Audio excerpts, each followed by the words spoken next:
Some of these films had everything. The biggest stars on the planet, budgets large enough to fund a small space program, and then the lights went down, the audiences stayed home, and the money vanished into the dark. We are talking about science fiction disasters so severe they ended careers, gutted entire companies, and forced studios to quietly write off hundreds of millions of dollars like it never happened. But here's what makes this list different. Nobody saw these coming. Not the executives, not the critics, not the marketing teams who swore these were guaranteed hits. And by the time we reach number 1, you will understand why this particular collapse sent a chill through every studio in Hollywood. Number 10. The Adventures of Pluto Nash, 2002. I finally get to meet the great Rex Crater.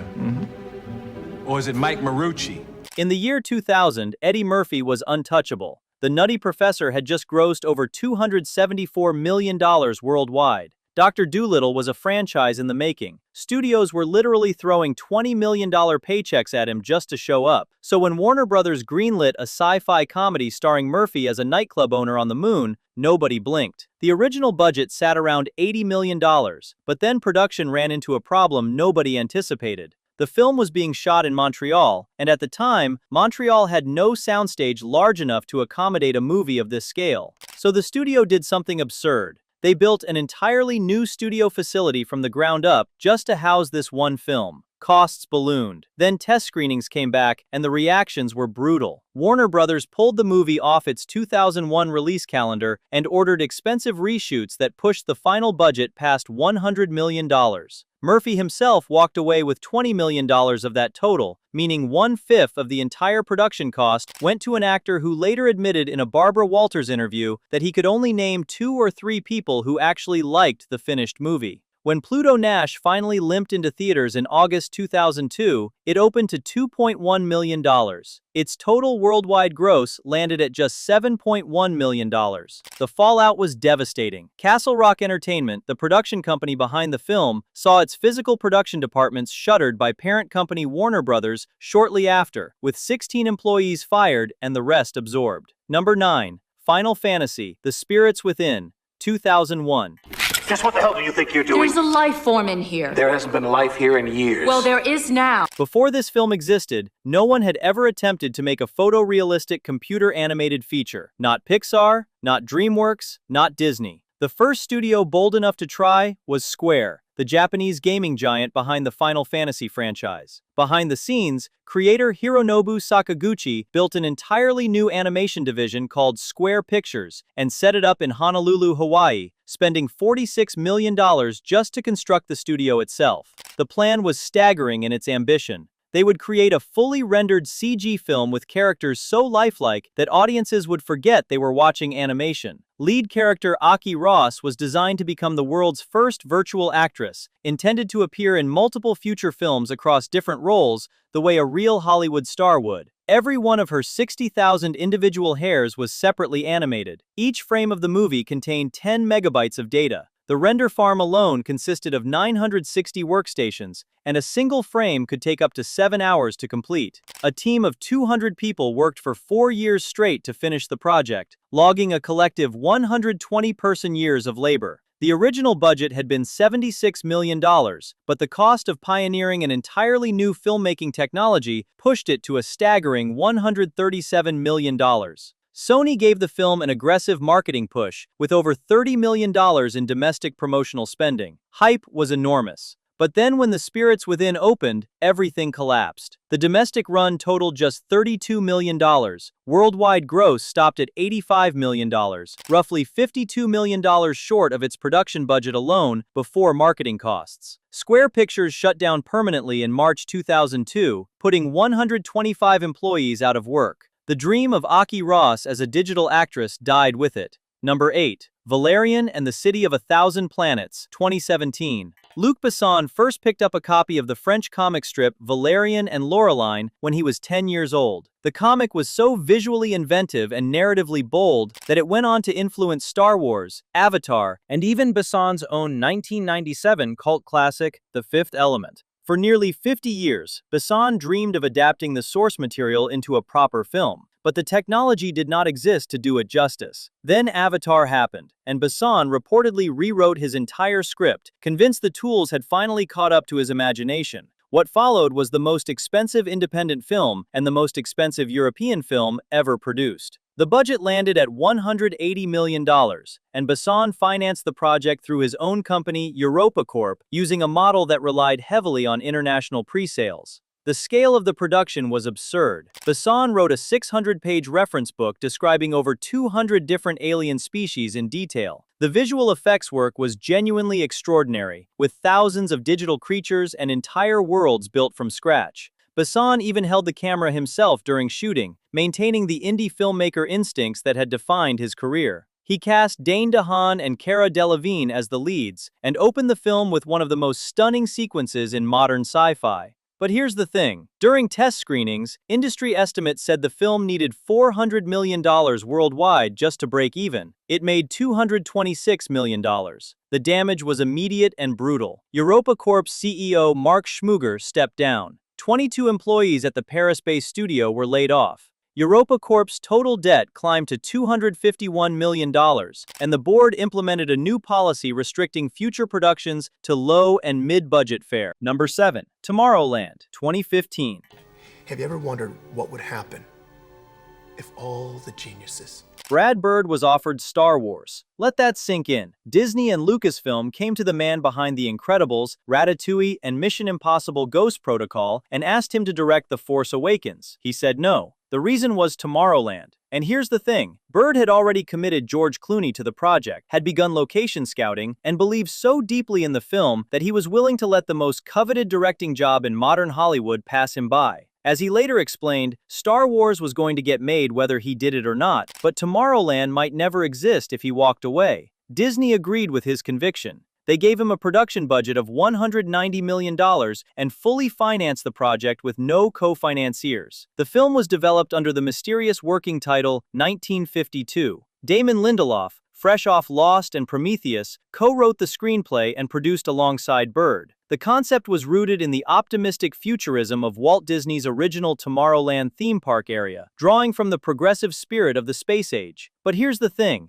Disney originally slated the film as their major holiday tentpole for December 2014, positioning it as a franchise launcher. Then they delayed it to May 2015. Then they spent over $150 million on a global marketing campaign that tried to preserve the mystery of the plot, which backfired spectacularly because audiences had no idea what the movie was actually about. The trailers were deliberately vague, and instead of building excitement, they built confusion. Tomorrowland opened on Memorial Day weekend to $33 million. The domestic run closed at just $93 million.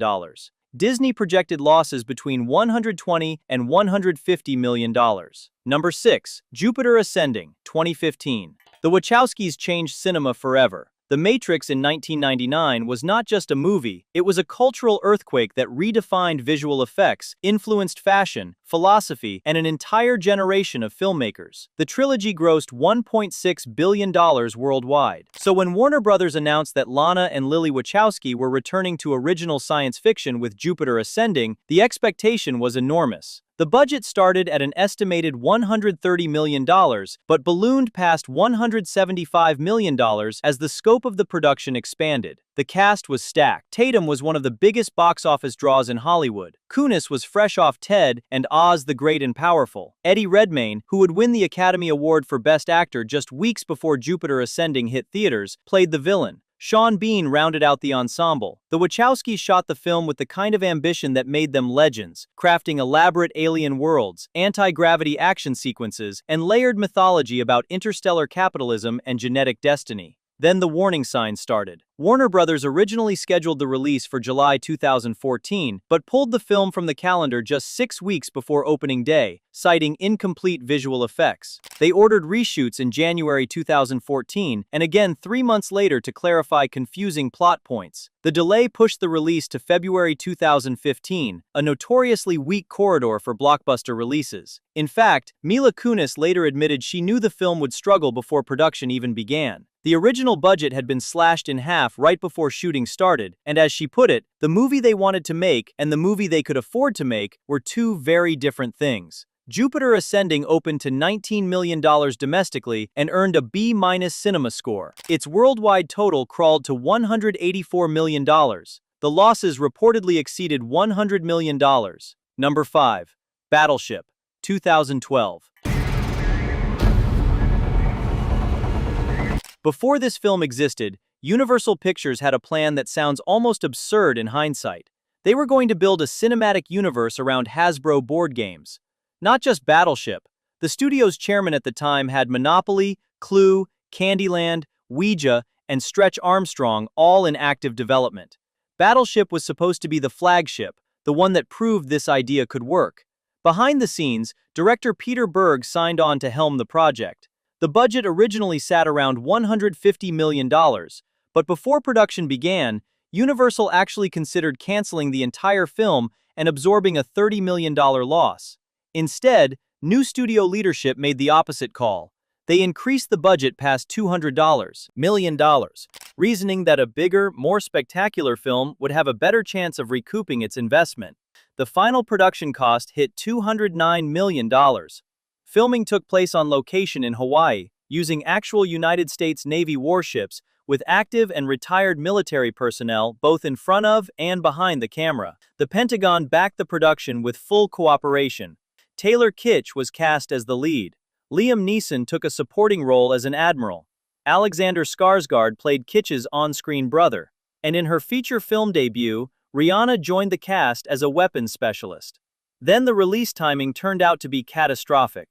Battleship launched on May 18, 2012, just 2 weeks after the Avengers had detonated at the box office.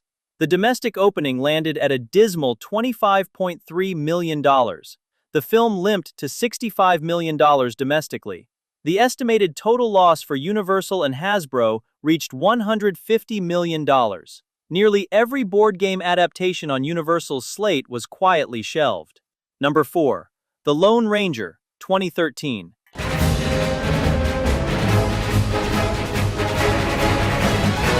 Disney almost killed this movie before it started, and looking back, they probably should have. In the fall of 2011, the studio pulled the plug on The Lone Ranger when the budget escalated to an estimated $275 million. CEO Bob Iger and then studio chairman Rich Ross decided the numbers were insane for a Western. Wild Wild West, Cowboys and Aliens, Jonah Hex, every one of them bombed. But Disney was under enormous pressure from the talent attached. Director Gore Verbinski, producer Jerry Bruckheimer, and star Johnny Depp were the exact same team behind the Pirates of the Caribbean franchise, a series that had generated $2.79 billion worldwide. On paper, that pedigree was impossible to ignore. So a deal was struck. Verbinski, Bruckheimer, Depp, and co-star Armie Hammer all deferred 20% of their salaries. Expensive supernatural sequences were cut from the script. The budget was trimmed to $215 million. Then everything went wrong. Filming in 2012 was derailed by inclement weather that damaged sets, wildfires, a chickenpox outbreak, and stunt injuries. A crew member died while setting up an underwater scene. Depp himself was nearly trampled by a horse on set. The budget climbed back past $250 million. On top of that, Disney spent an estimated $150 million on a global marketing campaign, pushing the total investment to roughly $400 million. The Lone Ranger opened on the 4th of July weekend to just $48.9 million over 5 days. The domestic run closed at $89 million. Number 3. Terminator Dark Fate, 2019. Daddy, stop! Why did you do that? We have to go. James Cameron created the Terminator, not as a producer, not as a consultant. He built the mythology from the ground up. The original 1984 film launched his career. The 1991 sequel became one of the highest-grossing movies ever made. Together, the first 2 Terminator films set a standard so high that every sequel that followed failed to meet it. In fact, Terminator 3, Salvation, and Genesis all disappointed both critically and commercially. So when it was announced that Cameron himself was returning to the franchise as producer and story architect, with original stars Arnold Schwarzenegger and Linda Hamilton both coming back for the first time since 1991, the industry treated it as the definitive reset. This was the sequel the fans had been waiting nearly 3 decades to see. Behind the scenes, Tim Miller was brought on to direct.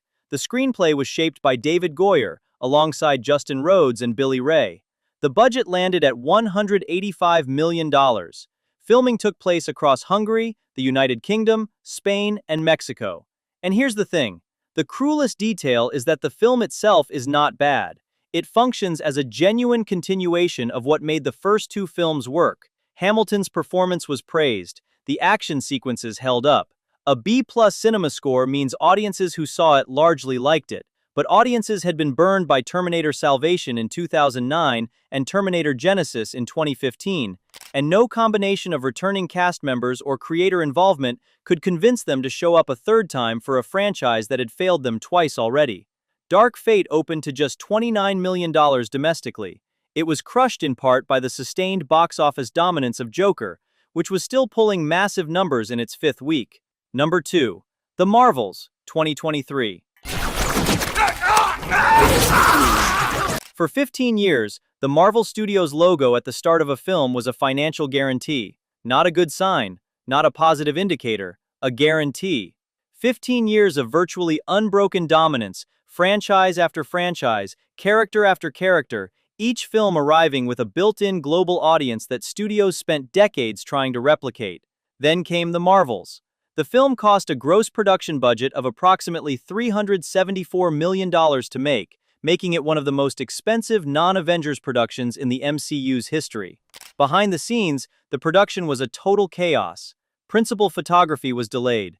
The release date shifted twice, pushed in part because VFX work was severely backlogged from post-pandemic production logjams that had stretched Marvel's entire pipeline to its limit. Early test screenings were bad enough that Disney reportedly conducted public screenings to gather audience data. Extensive reshoots were ordered to make the story more coherent. Director Nia DaCosta reportedly left the film during post-production to begin work on a separate project in London. Then the 2023 SAG-AFTRA actors' strike hit, and the entire cast was legally prevented from promoting the film. The strike ended exactly one day before early preview screenings began. Disney CEO Bob Iger later admitted the film was shot during COVID and lacked sufficient executive supervision on set. The Marvels opened to $46 million domestically, the worst debut in the history of the MCU. The worldwide total landed at $206 million, making it the lowest-grossing Marvel Cinematic Universe film ever. Number 1. Solo, A Star Wars Story, 2018. And I wouldn't trade it for anything. There is no franchise on Earth more bulletproof than Star Wars. For 4 decades, the name alone was a guaranteed event. The Force Awakens opened to $248 million domestically. Rogue One crossed $1 billion worldwide. The Last Jedi, even with its divisive reception, still earned $1.33 billion. So the idea that a Star Wars movie could bomb was not just unlikely, it was considered impossible. In fact, Solo was supposed to be the next chapter in Lucasfilm's spin-off strategy. The original budget was reportedly set near $200 million. Then the production collapsed. Behind the scenes, Lord and Miller had been shooting for 4 months, completing roughly 80 to 90% of principal photography, then Lucasfilm fired them. The stated reason was creative differences. Reports indicated the directors had embraced heavy improvisation and a comedic tone that clashed with the vision of producer Kathleen Kennedy and screenwriter Lawrence Kasdan. Ron Howard, a filmmaker with deep Lucasfilm ties stretching back to American Graffiti, was brought in to replace them. Howard did not simply finish the film. He reshot approximately 70% of it, adding 3 additional months of production on top of the original 6-month schedule. The budget exploded past $275 million, with some estimates placing the net cost closer to $300 million, making it the most expensive Star Wars film ever produced. Solo opened to $84 million over 3 days and $101 million over the 4-day holiday period, well below forecasts of $130 to $150 million. The worldwide total stopped at $393 million. So here's our take. The only thing the box office rewards is an audience that wants to show up. And when that audience decides to stay home, there is no safety net large enough to catch the fall. If you made it this far, drop a comment telling me which of these bombs shocked you the most. And if you think there is a sci-fi disaster I missed, let me know, because the list of films that should have worked but did not is longer than any studio wants to admit.